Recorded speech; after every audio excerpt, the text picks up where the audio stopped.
a choice right now, between fear and love. It's just a ride. Out of the dark night of ignorance and into the shining light of truth.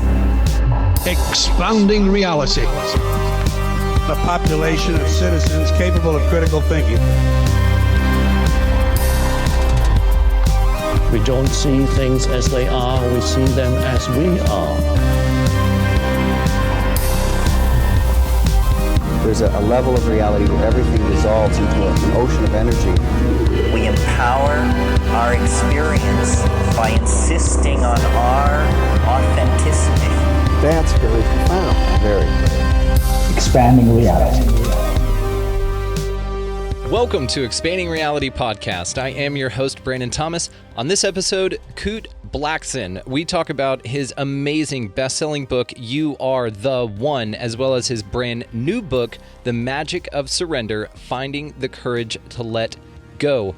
This guy is incredible. His story is fascinating. He is one of the most interesting and most well-grounded but out there guys I've ever talked to. He is incredibly self-motivating. If you guys don't get something motivational out of this episode, then I don't know what to tell you. This guy is, like I said, a fantastic human being with an incredible story. So without any further ado, Kute Blackson. Ladies and gentlemen, extremely excited to have on the show with us today, Kute Blackson. How are you today, my friend? It's great to be here. Thanks for having me. It's an honor, I'll be honest with you. So you have written a couple of books. Your newest one we're going to discuss today, a little bit more probably, but the You Are the One, periods after all of them. I like the title and I like the subtlety of the periods after each word. What was your thought process behind making that such a defining each word period? Wow, I think back. I just wanted to really make it stand out, like really get people to get that you are the one. And it was just an emphasis so that people would really get the sense of no one is coming. There's no one to wait for. It's you. And I wanted to slow things down and imprint that on people's consciousness, because in so many ways we look at the great ones, the Bruce Lees, the Mandelas, the Gandhis, and what have you, and we project onto them and we think that they're special and they have some special gift that they're born with. And I think sometimes it's easier to project some gift onto someone else, because then we don't have to really own our own greatness. We don't have to really own our own divinity. We don't have to really own our own power. And I just wanted to stop people in their tracks and say, hey, there's no one else. If they can do it, even Jesus said, the things that I do, you can do these things and more. And more. He didn't just say, you can do some of these things, you can do equal to me. He said, you can do these things and more. And so I really wanted people to get that. And that was part of the emphasis in You Are the One. And I wanted people to just take ownership and responsibility for the greatness that is living and breathing inside of them. Beautiful, beautifully said, and I completely agree. I'll, of course, be linking all the ways to find you and your both books down in the show notes here. So listeners, of course, you know how to do this. Just go down below and you can find him. Fascinating guy, man. So it's my understanding that your father is from Ghana, your mother's Japanese, and you were raised in London. Is this accurate? Let me see. I have to think about it sometimes. Yeah, my father's from Ghana, as African as you can get. My mother is Japanese, as Japanese as you can get. I grew up in London, and then I've lived in Los Angeles for pretty much over half my life now, since I was 18, and also partly Mexico. And I feel like I'm a citizen of the world. I don't feel like I'm from any particular place. I don't feel necessarily an allegiance to Africa, even though I love Africa and my culture there. I don't feel an allegiance to Japan, even though I love Japan and the culture there. I don't feel any allegiance to the UK, and I didn't love the UK. I don't feel even allegiance to the US, and I really love the US. I think it's an amazing country, despite the challenges and whatever people can say. I think the US is an incredible nation of possibilities. It's somewhere I came literally with 2 suitcases, one $1,000. And I think there's very few places in the world that an individual could go to experience the level of freedom, the level of, if you put in the work, you can make something of your life. And I think for me, America is probably the most at home I feel, because I feel it's giving me a foundation to grow and evolve. But I really feel more than anything, I'm a citizen of the world. And I think the soul, what we really are, our essence, our spirit, our life force, the soul has no nationality, no passport, shall we say, skin color. The soul is, shall we say, beyond birth, beyond death, whole, perfect, complete. And so I really, more than anything, identify myself as a soul, as essence, as energy. And at that level, I think we're all one. And so I'm really passionate about helping people remember the true essence of what we are. I love it. And you and I share a goal on this planet, which is to give people back to themselves.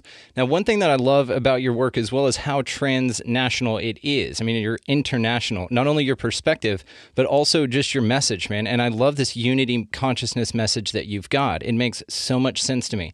And I think it couldn't have come about in a better time. I think now humanity is really ready for these ideas, because I think that the concept, and everybody talks about it, from space, there are no outlines of countries. There are no borders. These are imaginary lines that human beings have created based on cultures, based on, I came in and stole your land kind of thing and set up shop. And it's not a unified thing.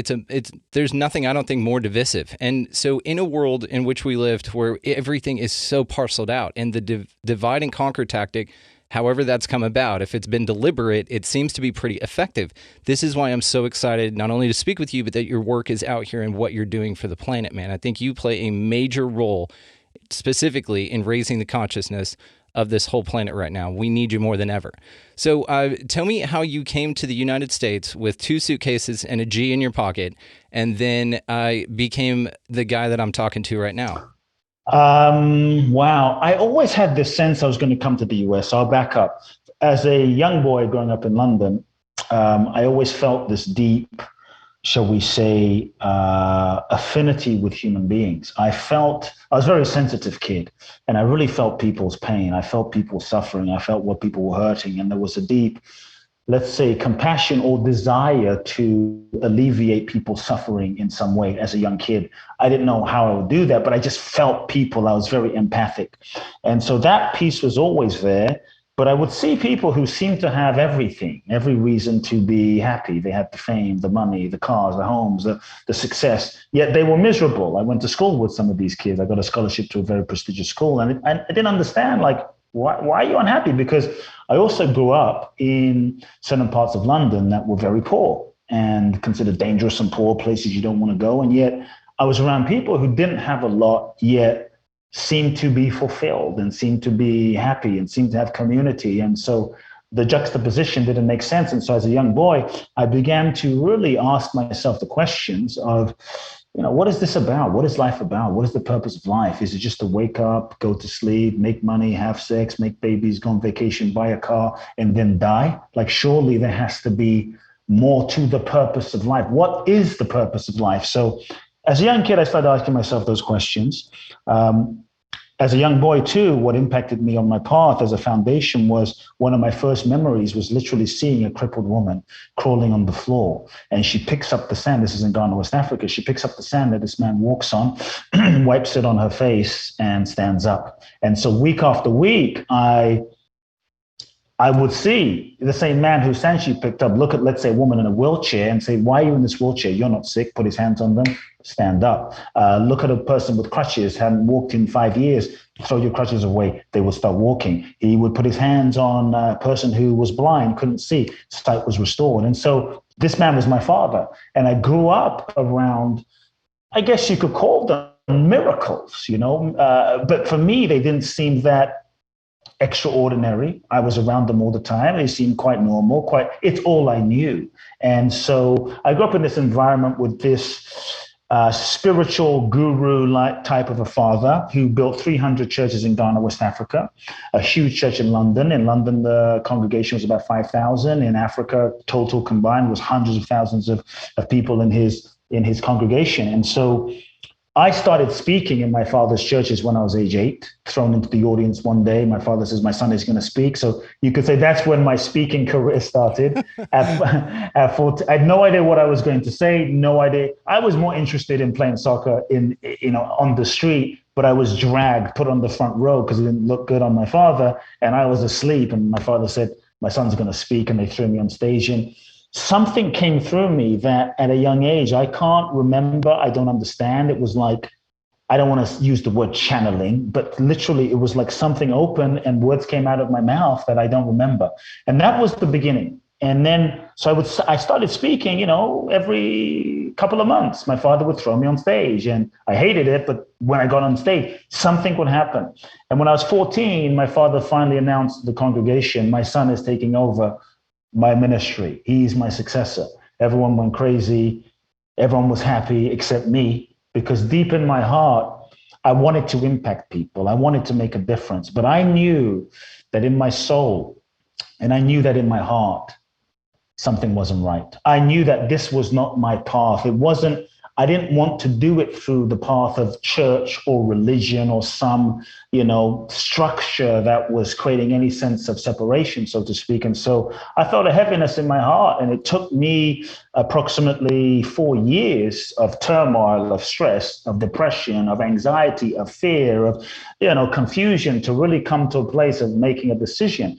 During that time, from 8 to 18, I started reading hundreds and hundreds of self-help books, everyone from Tony Robbins, Zig Ziglar, Deepak Chopra, Marilyn Manson, Wayne Dyer, to the Eastern mystics, Krishnamurti, Osho, Ramana Maharishi, on a quest of answers. And so when I turned 18, I looked into my future. And I think maybe this is where my life began, so to speak, the next chapter. Because I looked into my future. And on one hand, I felt called to an unknown direction. I felt called to go to the US. I felt called to come to America. My soul was pulling me in this direction, which was completely unknown. But I wanted to come to the US because this is where all of the authors and the teachers and the folks I'd read about lived. Yet there was this expected path. My life trajectory was completely mapped out for me by my father. I was expected to take over churches, be a good son, take it to the next level. All of these hopes and dreams of literally hundreds of thousands of people put on my shoulders. And I looked into my future, age 20, age 30, age 40, and I realized that my soul would just die trying to be someone that I'm not and follow someone else's path. And I saw that you can't be truly happy being someone that you're not. You can't be truly happy and fulfilled living someone else's version for your life. And what is the point of having success by the world standards if I don't have myself? And so I made a very difficult decision, because my fear was, if I dared to speak my truth, if I dared to be myself, if I dared to speak to my father and tell him how I really feel, I would be outcast, I'd be abandoned, I'd be alone, I'd lose his love, I'd lose community, I'd lose everything. And so I said nothing. But when I turned 18, I had to make a decision. And through much turmoil and meditation and consideration, I decided to make a choice. And I decided nothing was worth it. Nothing was worth compromising my soul. Nothing. And so, cut a long story short, I one day had a conversation with my father. The most difficult moment of my life up until that moment, because I idolized him. And I said, I'm not taking over your churches and I love you, but I don't feel it. And we didn't speak for 2 years. Let's put it that way. It didn't go over too well, and it was devastating. But I knew in my soul that I was on the right path. And I felt so alone, so abandoned. I felt like God, the universe, life had given me a vision and a dream that I had no freaking idea how I was going to fulfill. And I remember just sitting there looking up at the sky one day going, what the hell am I going to do? But I knew that I was on the right path. And I really believe that when you follow your deeper soul's authentic calling and impulse, that's when the universe rises to support you. And one day I'm in the library, someone gives me a magazine. I could feel chills. And I'm looking at the back of the magazine going, I'm feeling something. It says the American government's giving away 55,000 green cards in the green card lottery. And that's when every hair went up on my arm. And I knew I was going to win in a strange way. And the odds on high. but I felt it. And 3 months later, I was notified that I won a green card. And it was crazy, but expected. And came to the US, 2 suitcases, knew no one in the country, $800, showed up in Venice Beach, California, 18, 19-year-old kid, completely clueless. And I would love to say it was easy, but I think sometimes when you follow your path, when you follow your calling, that's when the challenges really begin. That's when the difficulties really begin. Life throws you tests and challenges that you have to overcome so that you can tap into parts of yourself and develop into the person that you need to be in order to fulfill the vision that we're given. So to me, dreams and a purpose is evolutionary because it takes us on that journey.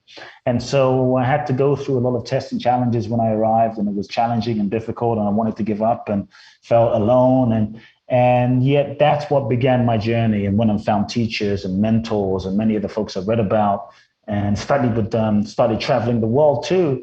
Went to India, went to Thailand, went to India, studied with enlightened masters, went to Thailand, studied with monks, went to Israel, studied with rabbis, just started traveling the world and on a quest for answers. And it was through that process of my own internal transformation that I tapped into, I don't know, I felt like I didn't have shit to show for it in the world. I was broke, but I felt so free and so happy. And I remember as a young kid, I thought, I want everyone to feel what I feel. I have no reason to be happy, nothing, no money. I'm sleeping on someone's couch, but I feel so freaking happy. And I wanted people to feel what I felt. And it was from there, people started coming up to me saying, why the hell are you so happy? And that started my coaching practice, and it grew from one to one to one, and then people started coming from all around the world, and one grew to groups and thousands of people, and it just expanded from there. So that's a bit of my story. I love it. And it seems like whenever you find your purpose like that, or you do pursue a calling of some type, especially one that speaks so deeply to your soul like you did, you are presented with, I think, a greater weight of challenges. So the challenges are there, like you said, to build character, but also to make sure that this is what you want. Stephen Pressfield wrote a book called The War of Art. Have you ever heard of that or read it? I have heard of it. I haven't read it yet. But okay, that's okay. So basically, in a nutshell, there's this thing that he taps into called the resistance, and he basically says that everything that's summed up that's against you, your parents that are not agreeing with what you want to do, little obstacles along the way, those are a band of things that are very real indeed whenever you decide to follow your heart's path. And those are summed up in the word resistance. So you get all of these things labeled resistance that really try and push you back to baseline or back to this balance point that you were at before you decided to take the leap of faith like you did to pursue your heart and your soul's passion. It's like there's a great, it's the hero's journey. It's the hero's story. There's this great weight of obstacles that you encounter more than just the people that decide, and there's nothing wrong with it, a safer path or a path that's not in alignment with their higher or true self. It just seems like those challenges are, oh no, the propane ran out of the barbecue grill, so now I've got to go get more. With you, it's a very different set of challenges. You're challenged spiritually, mentally, emotionally, and physically constantly.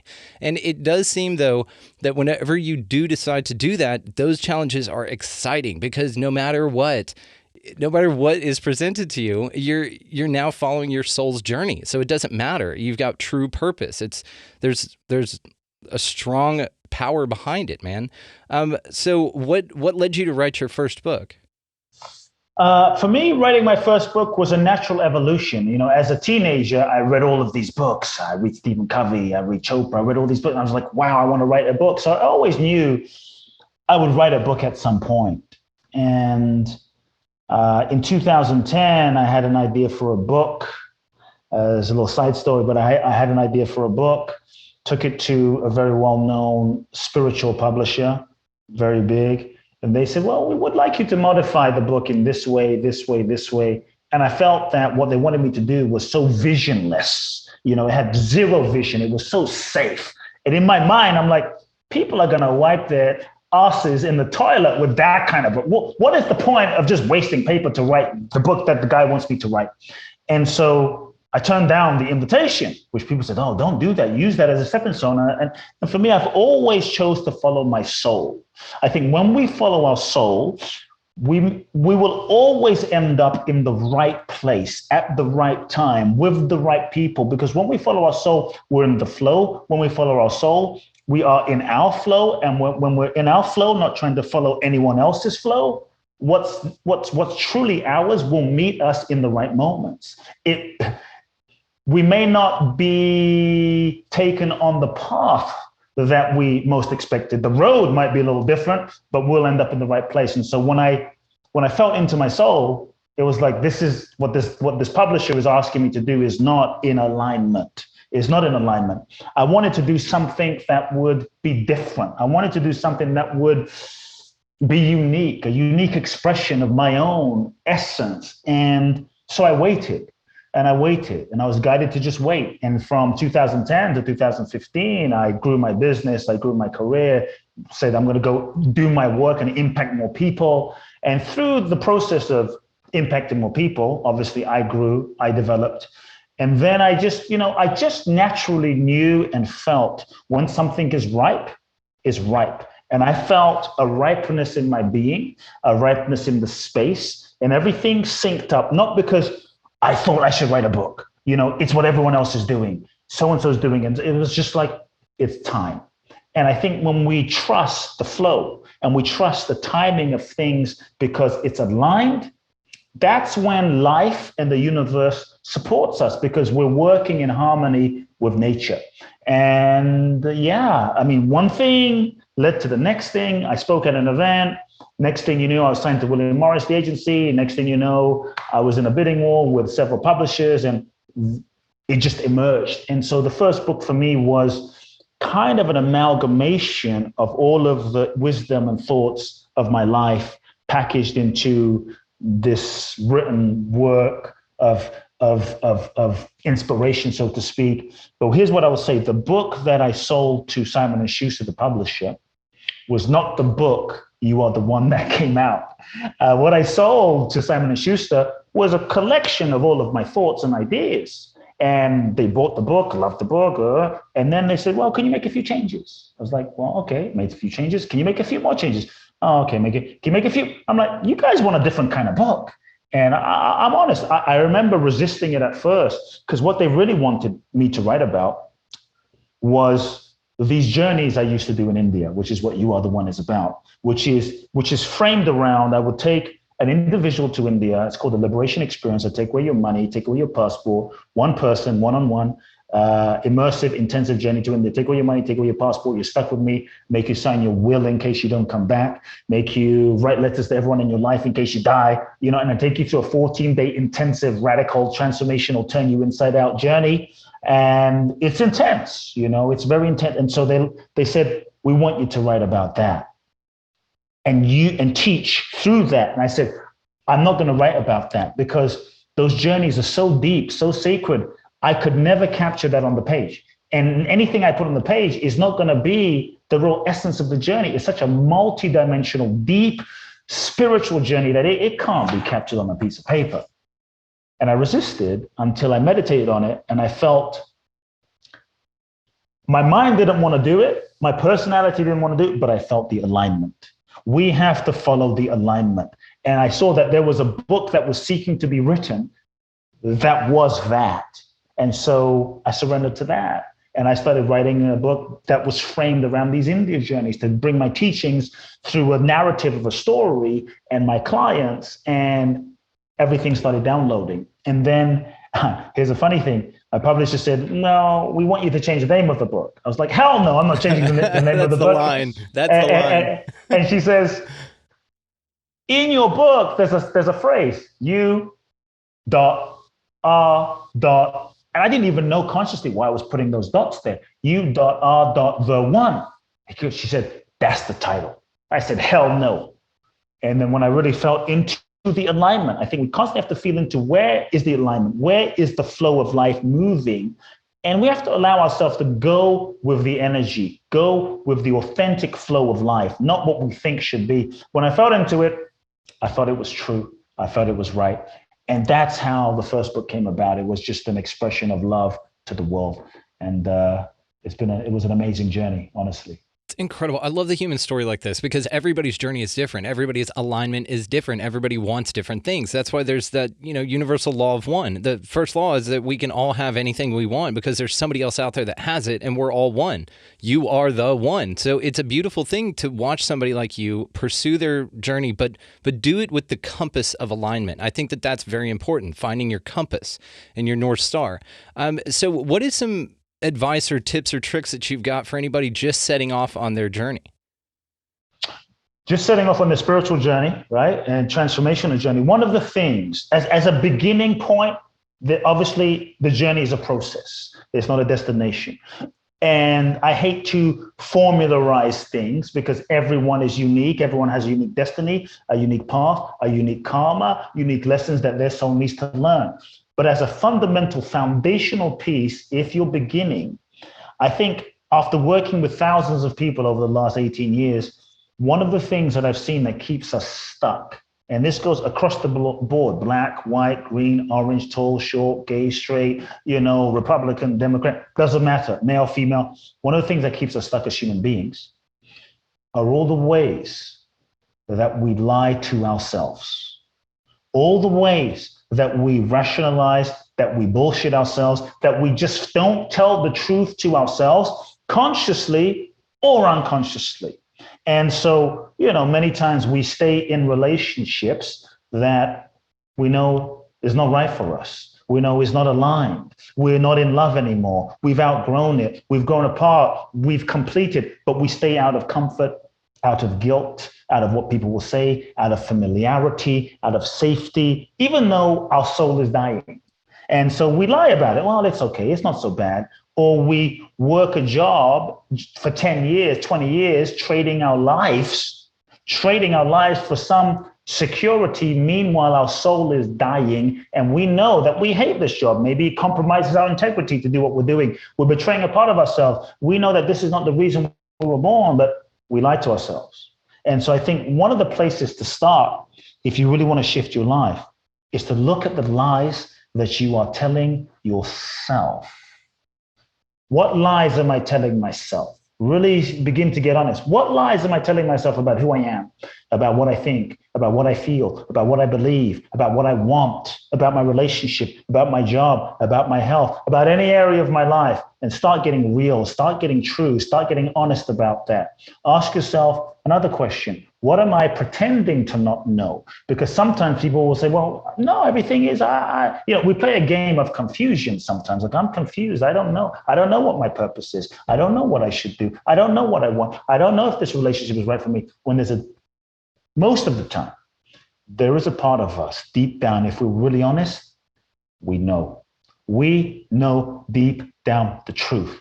But because we're afraid of the consequences, we're afraid of what's going to happen, we're afraid of the unknown, we play this game of confusion.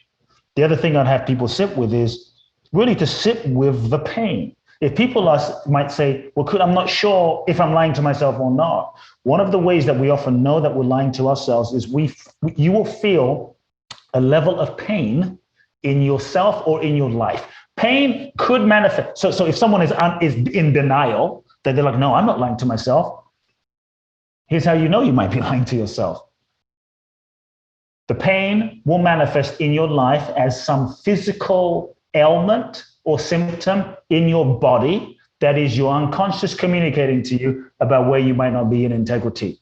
And because you're not owning that, it manifests in your body. Backache, shoulder ache, neck ache, eye pain, eye infection. Something shows up as a physical ailment. Something might show up as a physical manifestation. We'll call it a dis-ease in some way. It manifests in that way. That can be a messenger as well. To me, pain is a messenger. It might show up in the feeling of low energy, low motivation, depression, sadness, heaviness. Emotional pain is also a possible sign that you're not living in alignment or telling the truth. Because I think it's to not really live in alignment is heavy. We feel that. And so pain is a sign. Sometimes it shows up in terms of the people we manifest in our lives. And sometimes you'll end up attracting to you people that either aligned to themselves, or you'll end up attracting to you people that are depressed or unhappy or miserable as a reflection of your own unconscious. So if there is pain manifesting directly or in some indirect way, that is often a sign where you might not be in alignment. And so really sit with, what is the pain? What are the lies that you're telling yourself? What is it costing you? Because there is a cost. What we tend to do as human beings is we tend to deny the pain. We deny it, we distract from it we drink it away, we sex it away, we drug it away, we social media away, we shop it away, we eat it away, whatever it is, so that we don't have to feel the pain. But I think if we're willing to realize that pain is not an enemy, pain is feedback, pain is a gift, pain is a friend. Pain is a feedback opportunity to bring yourself back into alignment. The pain is simply showing you where you are living a lie, where you are living out of integrity, where you're living out of alignment. When we live out of alignment, out of truth, when we betray ourselves, it should be painful. It's meant to be painful. That is a part of us that is working correctly, showing us, wait a second, something's off. So use the pain in your life. Don't run from it. Feel it and use the pain as a messenger. What is this pain showing me in terms of where I'm not in alignment, and how can I bring myself into alignment? I really believe that one of the great spiritual practices is not meditating for 17 hours, is not opening your pineal gland, is not just doing yoga. One of the great spiritual practices is truth. Telling yourself the truth, because so much of the bullshit and the suffering that we experience and the mess that we create in our lives, in our relationships, that we pray to God about, God, please help me with the situation, would dissolve and unravel if we were honest and we spoke honestly, lived honestly, and we lived the truth. Yes, we will lose people, but we will lose things, and certain things might rearrange themselves and fall apart. But likely what will move out of your life, and the people that will fall and move out of your life, will probably not truly in alignment with your essence, with your authentic nature in the first place. So truth to me is a place where we can start. And if we don't deal with the truth, some people might say, I don't want to deal with it. If you don't deal with it, you will have to deal with it in some way in your life, because it will show up in physical, it will show up in blockages, it will show up in things not working. So you either deal with it consciously or you deal with it unconsciously. With the way that I've been seeking for a long time now, man, I found that spiritual awakenings and things like this, and truth especially, speaking to truth, is very subjective. It's very personal, and it's different for everyone. So do you think that there is an ultimate reality, that there is a true truth, or do you think that it's so in the evidence that it's so wide and varied with everybody around, that each person has their own unique, personalized, tailored to them spiritual experience, that there is one true truth? Well, I would say that the one true truth is that we all one at the deepest level. We're one, we're divine, whatever that means. We are consciousness, we are being, we are manifestations of the divine. So do you think... And how you might choose to access that, everyone can have a different way to access it. Some people might do yoga. Some people might do meditation. Some people might just freaking go hiking. Some people might, run and access that deeper access to their own essence and being. Some people might do Tai Chi. Some people, so I think there's different ways and paths that we can access, and modalities that might assist us in accessing it. But at the deepest level, we're one. That to me is the truth.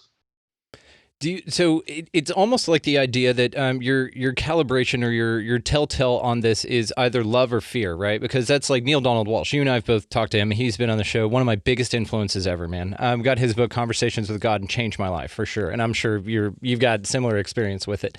But under his understanding, it's love and fear, and that's all we get. So it's you're either operating out of fear or you're operating out of love. And so people, might not love to do Tai Chi. Other people might love to do Tai Chi, and that's where their calling is from, right? And though the calibration is in fear of not fitting in, fear of being ostracized, fear of, wasting your life away, fear of, judgment, fear of your spouse leaving you or something like that, that may be the calibration that you're not living your truth. That's the subjective or personal part of it. That's what each of us have to figure out for ourselves. That's why, like, folks like you, man, and a lot of people that I talk to, you can point them down the direction, but they've got to take the steps, right? It's like that thing. I can only, show you the door. You've got to open it and walk through it, right?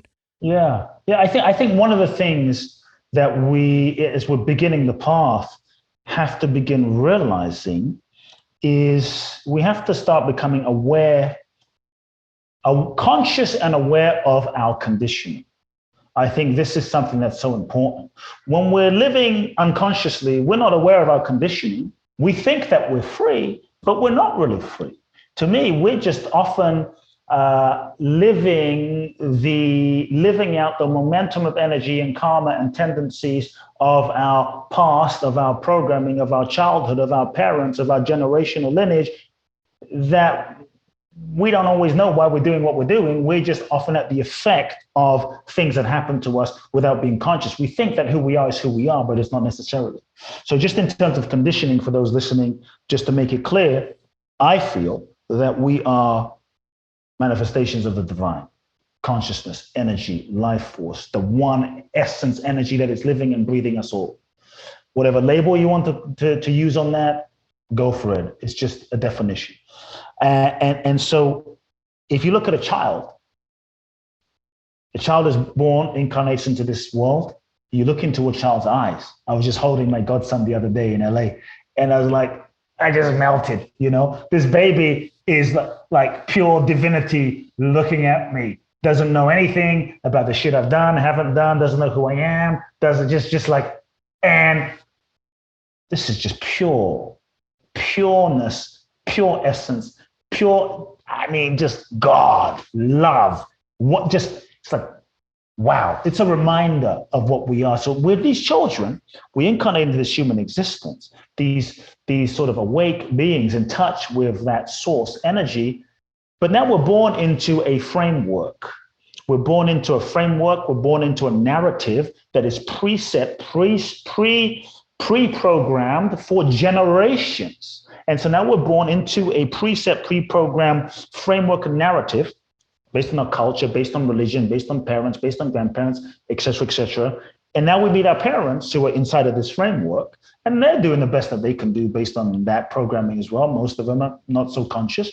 We meet our parents, and now we're in this, on some level, we all are born into some level of, shall we say, dysfunction or trauma in some way. And as human beings, we all experience some dysfunctional family dynamics, some trauma in a certain sense. And so maybe dad wasn't around, mom wasn't there, mom had mental illness, dad's an alcoholic, there's abuse, sexual, physical, mental, emotional. Maybe our parents just weren't emotionally available. They were nice people, but they just didn't know how to meet our emotional needs in some way. And so to me, two things happen that begin to determine our perspective and condition us. The first thing is unconsciously as children, we begin to shut down, disconnect as a way to not feel the pain of what's going on around us because maybe it's not so safe. The pain of not being met, the pain of the screaming, the fighting. So we shut down, disconnect, not feel. And then over time, layer upon layer upon layer upon layer of unfelt, unprocessed, incomplete feeling starts getting, let's say, stored in our body, in our nervous system, in our physiology, starts to cloud our connection with our own essence. So before you know it, our light, our true essence is, I don't want to say hidden, but covered up perhaps, clouded, shrouded underneath the layers of unprocessed emotion that we shut down in order to function and survive. Then we start learning a way of going into the world. The sense of, maybe we're loud and mom says, or dad says, shut up, be quiet. Girls not, should be seen and not heard, or boys don't cry, tuck it in. So we start learning, who do I need to be in order to be loved? And we go out into the world unconsciously, survival, for the most part. who do I need to be? And we go out into the world. Who do I need to be in order to be loved, validated, feel safe, accepted?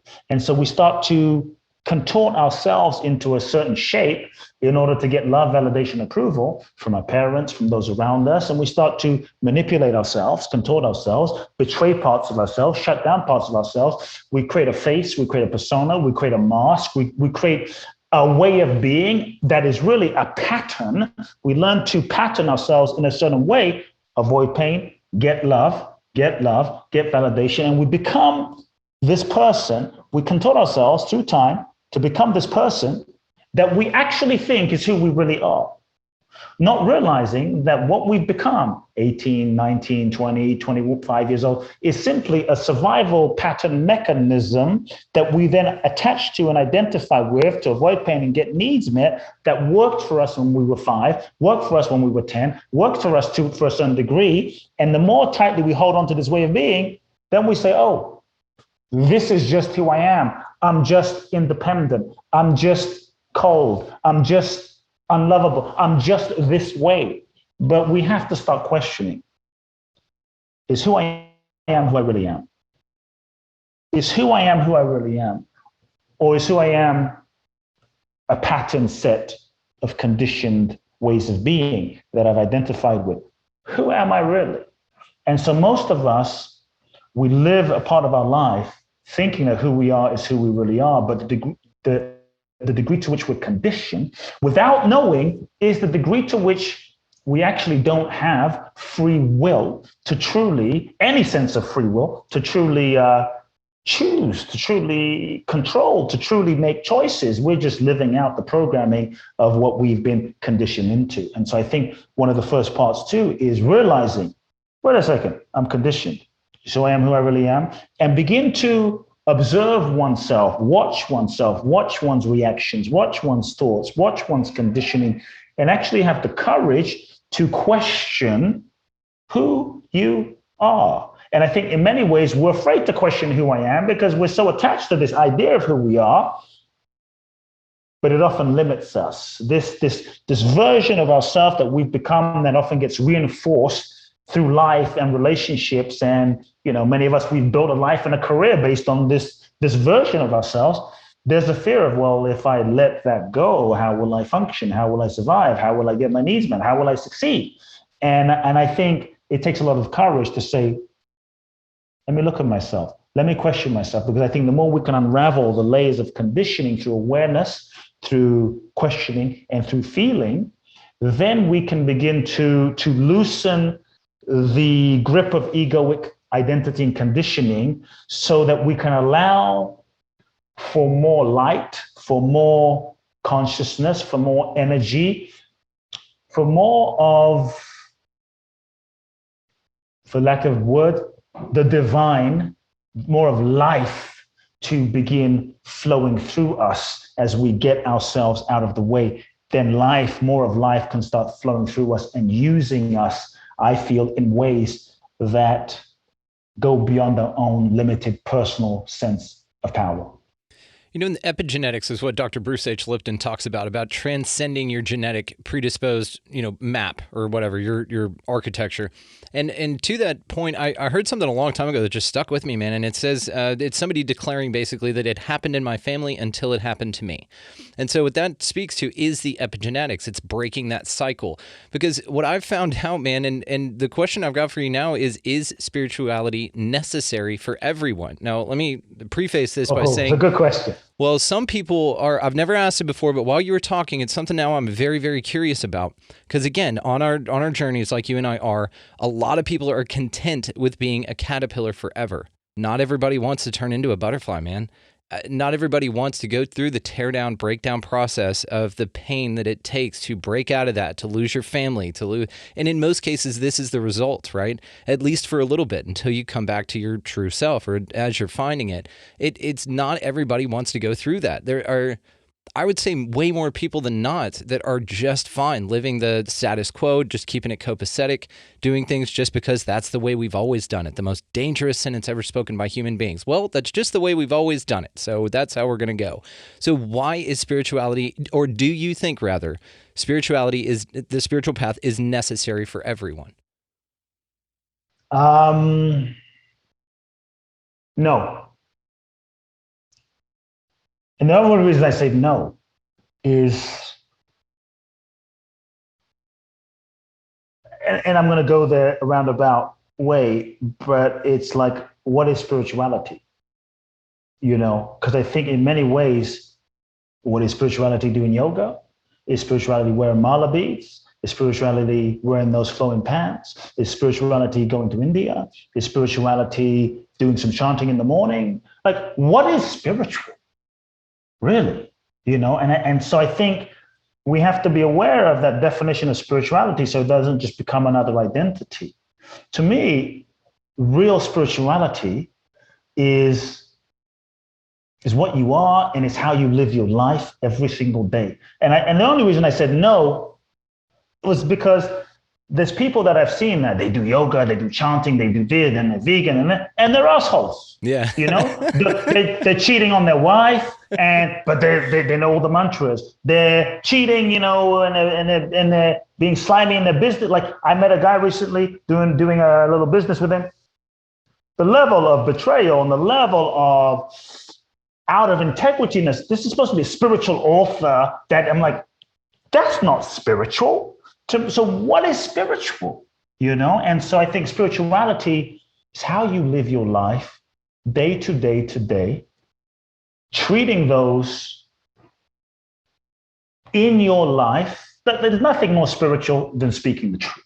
There's nothing more spiritual than living integrity. There's nothing more spiritual than being your word. There's nothing more spiritual than being kind, Like, okay, you did 17,000 mantras in your room, but you're not being kind. What is the point? To me, real spirituality has to be practiced in action, where you recognize the oneness and the spirit in all human beings. And so there's people that I have met who they're not on the spiritual path, but the way they live their life and how they treat me and how I see they treat their wife and their child and their husband is way more spiritual than that person that is doing, ayahuasca for the 800th time. Spirituality is a way of being, of how you show up and live your life, and honoring the humanity and the divinity in each person. And so I think, to me, it makes it practical in a certain sense, And I think, look, all of life, so then to back up a little bit, all of life, whether you're aware of it or not, to a degree, is a spiritual process. All of life is a spiritual process. Whether you call it a spiritual process or you call it a whatever process, is why we are souls that we incarnate into this human experience. Because on some level, there's some lessons that we're here to learn. To me, life ultimately is the classroom for your soul's evolution. And every situation, every person, every relationship, every challenge, every breakdown, every bankruptcy, every illness, everything is part of the curriculum that your soul gets to go through and experience so that it can grow, learn, and evolve and become more authentically oneself and become more loving and, shall we say, realize more of our true divine infinite nature. And so we can do that. I think the question becomes then, we can participate with the process of life unconsciously, like we're just in denial and we're unconscious and drinking and smoking and just doing crack and just, watching Jerry Springer and just being completely unconscious. We can participate in life. So I would just say that's maybe not really participating. Then we can participate in life more unconsciously, just going through the motions, like you were just saying, right? Or then we can understand perhaps what the real purpose of this process called life is, and we can start participating in it more consciously. And I think that's really the key. It's the ability to participate in this experience with a deeper understanding of what it's really about, to learn the lessons, to grow, to evolve, to resolve, to become more of who you are in every interaction. Then you start seeing life as a school. Then you start seeing every shall we say, every interaction, every lesson, every challenge, every relationship as a reason and opportunity for your soul to evolve. To me, that's really what it's about. Do you have to drink green juice? And do you have to wear mala beads? And do you have to do yoga to do that? No. And so I think it's important that we drop our definitions of spirituality and what it is and what it isn't. And we allow ourselves to participate in the growth opportunity that is life as human beings, as authentically as we can, and to live each moment as authentically as we can, because I think that is profoundly spiritual. I will say, though, that I feel, and this might sound a little strange, spirituality is not the purpose of life. The ego might hold on to spirituality and start making that the purpose of life. But in essence, spirituality, in the way that we may have defined it, is maybe a vehicle. But there comes a moment to throw it off and just start living. And just start living each moment. And when you just start living each moment, then you start realizing, if you're really present in each moment, there's not one moment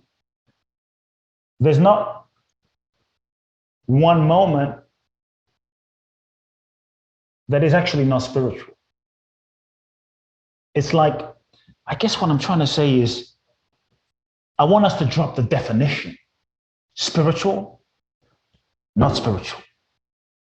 Spiritual, not spiritual. Because everything is a manifestation of spirit. Everything is the fundamental expression and manifestation of spirit. And is it less spiritual to change your kids' diapers than sitting in Zen monastery with the guru giving you Shaktipat? Is it more spiritual? So there's this idea of, oh, that's more spiritual. But changing your kids' diapers, seeing the divine, seeing God right there while the shit is flying, the pee is going, and it stinks, and just dissolving your ego in that moment. Oh, yeah. That's spiritual.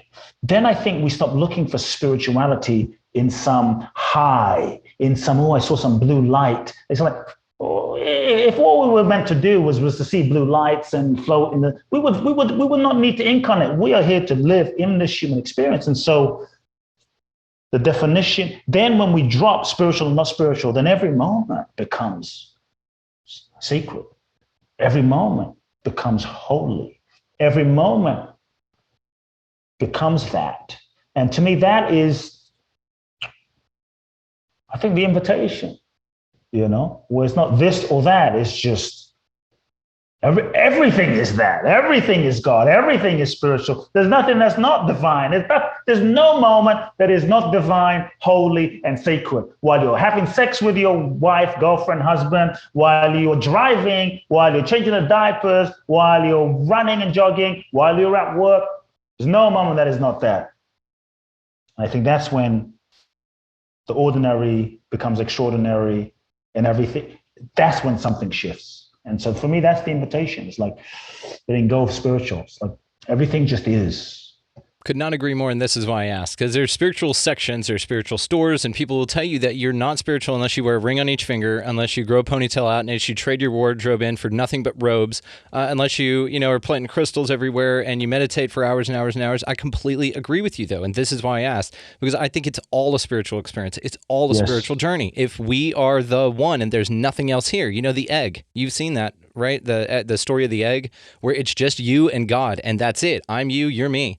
We're all humans beings here having this experience, but it's all different experiences. So why would there be one spiritual, in air quotes, path for anybody? It's all a spiritual path. This is the great awareness, I think. And I think what people talk about a spiritual awakening is just getting out of a conditioning or a habit or a lack of resonance with true and high self. That's it.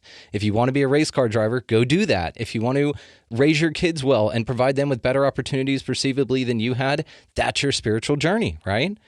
Yes. So we're about at the agreed upon time here, dude. This flew by. You Oh are my God, time fantastic. flies. It does when you're unraveling the secrets of the universe here. So tell me just a little bit about your new book, The Magic of Surrender, Finding the Courage to Let Go. And of course, I'll be linking all of this in the show notes for the people. Oh, yeah, the magic of surrender, finding the courage to let go. This was not the book, once again, I thought I was going to write. I had an entire wall filled with different ideas of books I thought honestly would sell, and books I thought would be bestsellers, and one day I was meditating on this wall, and it was literally as though the soul of this book just said surrender. And that's the moment I was like, but I don't know if I want to write about that. But when I really, again, got myself out of the way, it was clear as day that this was the book that was seeking to be written. And when I surrendered that, everything started flowing, the format flowed. Then again, I was trying to come up with a fancy title, something sexy, something, unique that I thought would sell.